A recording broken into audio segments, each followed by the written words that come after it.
Lihatlah pria yang mengendarai sepeda motor melihat gadis cantik. Segera setelah itu, pria itu hilang kendali dan terjatuh ke tanah. Gadis itu panik, banting setir dan menabrak truk di depan. Dia terjatuh tersungkur dari mobil dan memecahkan jendela kaca juga. Beberapa menit kemudian, jarinya bergerak sedikit. Ji-hyun perlahan membuka matanya dan bangun. Dia menyentuh tubuhnya dan menemukan bahwa dia tidak terluka sama sekali.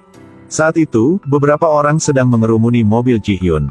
Dia menemukan bahwa orang di dalam mobil itu adalah dirinya sendiri. Telepon di dalam mobil ada panggilan masuk, itu adalah tunangannya. Ji-hyun ingin mendorong semua orang menjauh. Tapi kemudian dia menemukan bahwa dia tidak bisa melakukan apa-apa. Baru saja berbalik. Ada seorang pria mengendarai sepeda motor menatapnya. Tapi Ji-hyun melihat dirinya dimasukkan ke dalam ambulans. Dia mengikuti semua orang ke rumah sakit. Setelah masuk rumah sakit, Ji-hyun selalu mengikuti dirinya sendiri. Di kamera, dia tidak bisa melihat sosok dirinya. Ayahnya dan tunangannya berlari sampai. Ji-hyun berlari ke arah ayahnya. Ternyata dia menjadi hantu. Ji-hyun melihat dirinya dibawa ke ruang operasi. Dia menangis dengan getir, tetapi dia melihat orang itu lewat juga. Setelah itu, Ji-hyun dengan cepat mengejarnya. Ketika dia mengatakan dewa kematian. Maaf, kamu kenal aku, kan? Apakah kamu baru saja melihatku?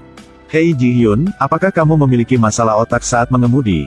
Setelah itu, dewa kematian melihat pasien yang terbaring di ranjang rumah sakit. Jiwa paman itu telah lolos. Ji-hyun melihatnya, dia sudah membekukan.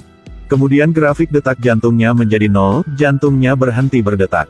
Dewa kematian tunduk pada paman itu. Lalu bawa dia ke ruangan lain. Dia mengangkat tangannya sekali dan pintu lift terbuka. Paman masuk, lift ditutup lagi. Kemudian lift menjadi asap dan menghilang. Dewa kematian naik ke teras dan berkata kepadanya. Dia adalah orang yang memimpin dan membawa jiwa ke alam baka. Tugasnya adalah membimbing jiwa-jiwa orang mati. Tapi dia bilang yang mati bukan dia tapi paman itu. Tapi karena penyebab kecelakaan adalah kejadian yang tidak terduga, kamu tidak pantas mati hari ini. Ini hanya insiden yang terjadi tiba-tiba. Setelah itu, keduanya pergi ke ruang operasinya. Dia melihat bahwa orang tuanya dan tunangannya ada di sana. Kemudian bahkan ada teman sahabatnya.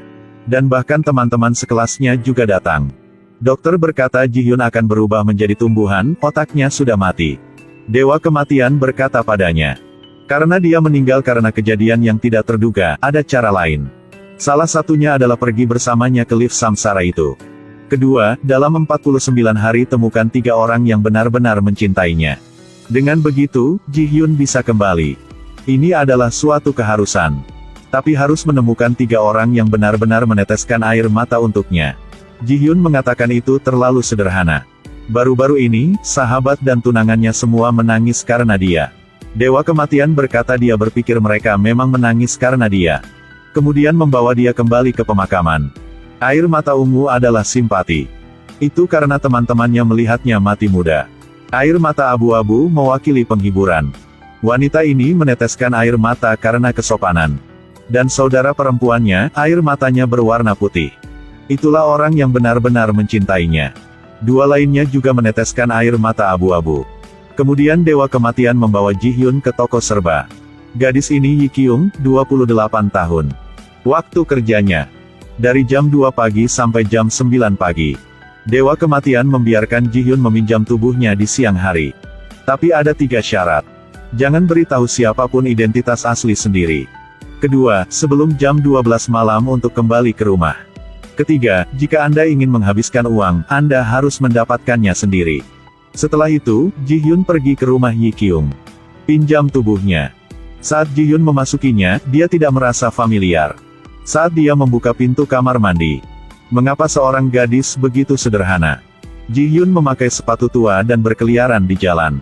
Tapi saat dia melihat dirinya di cermin, Ji-hyun bahkan takut untuk shock.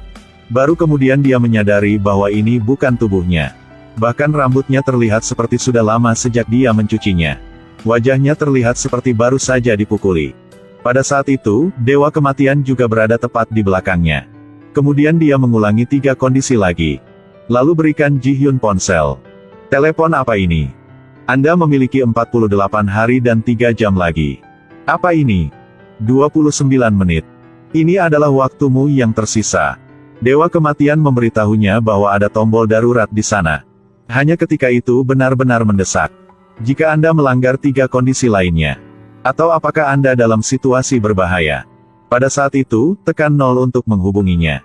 Pada saat yang sama, Dewa Kematian juga memberinya 49.000 won. Ini adalah tunjangan hidup sebelum dia menemukan pekerjaan. Dalam 49 hari, dia harus mengembalikannya kepadanya. Ini adalah kalung baginya untuk mengumpulkan air mata. Begitu Ji Hyun menerima uang, dia naik taksi. Dia masih mengira dia putri seorang Taipan. Ketika dia membayar pengemudi, dia bahkan mengatakan bahwa dia tidak perlu mengembalikannya. Ji Hyun berlari ke rumah sakit. Ke kamar rumah sakit dirinya. Dia melihat tunangannya duduk di samping ranjang rumah sakitnya. Ji Hyun ingat hari yang dia bertemu dengannya. Bertahun-tahun yang lalu, ketika dia mendaki gunung. Sayangnya, hujan dan badai. Dia baru saja bertemu Min Ho lagi. Dia menggendongnya di punggungnya menuruni gunung. Sejak itu, keduanya memutuskan untuk tetap bersama. Tapi sekarang, Min Ho duduk di sebelahnya. Jangan pernah meneteskan air mata. Dia harus pergi mengumpulkan air mata orang-orang yang mencintainya. Ji Hyun pergi ke toko serba ada. Dia membeli sampo dan lipstik. Tidak ada yang menghabiskan 29.000. Lalu dia pergi ke toko kue temannya tapi teman dia tidak ada di sini. Ji Hyun pergi ke kedai kopi teman sekelasnya lagi. Tapi dia juga tidak ada di sini. Ji Hyun sangat lapar sehingga dia makan semangkuk besar mie. Dia menemukan bahwa dia telah menghabiskan sebagian besar uangnya. Dia harus mencari pekerjaan untuk mendapatkan uang. Tapi Han Kang berkata tidak ada kekurangan orang di sini. Katakan padanya untuk pergi dengan cepat. Ji Hyun menegang dan mulai bertepuk tangan. Bahkan jika itu adalah langkah kecil. Tapi itu mengingatkan pada Ji Hyun. Setiap kali dia stres, dia akan melakukan hal yang sama. Jadi Han Kang setuju untuk membiarkannya bekerja di sini. Ji Hyun kembali ke rumah. Dia meninggalkan tubuh Yi Kyung. Ini baru jam 8, dia masih belum bangun. Ji Hyun ingin keluar. Dia menemukan bahwa dia tidak dapat menyentuh apapun. Pada saat itu, Dewa Kematian sedang bermain dan menari. Tiba-tiba seluruh orang seperti tersengat listrik. Ternyata Ji Hyun menekan tombol telepon untuk meminta bantuan.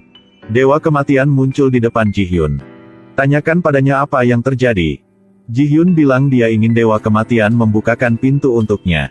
Dewa Kematian menjadi marah. Dan berkata dia tidak akan membantunya dengan hal-hal manusia. Setelah mengatakan itu, dia menghilang lagi. Keesokan harinya, Ji Hyun mencuci rambutnya hingga bersih dan wangi. Dia memulai pekerjaannya mengumpulkan air mata.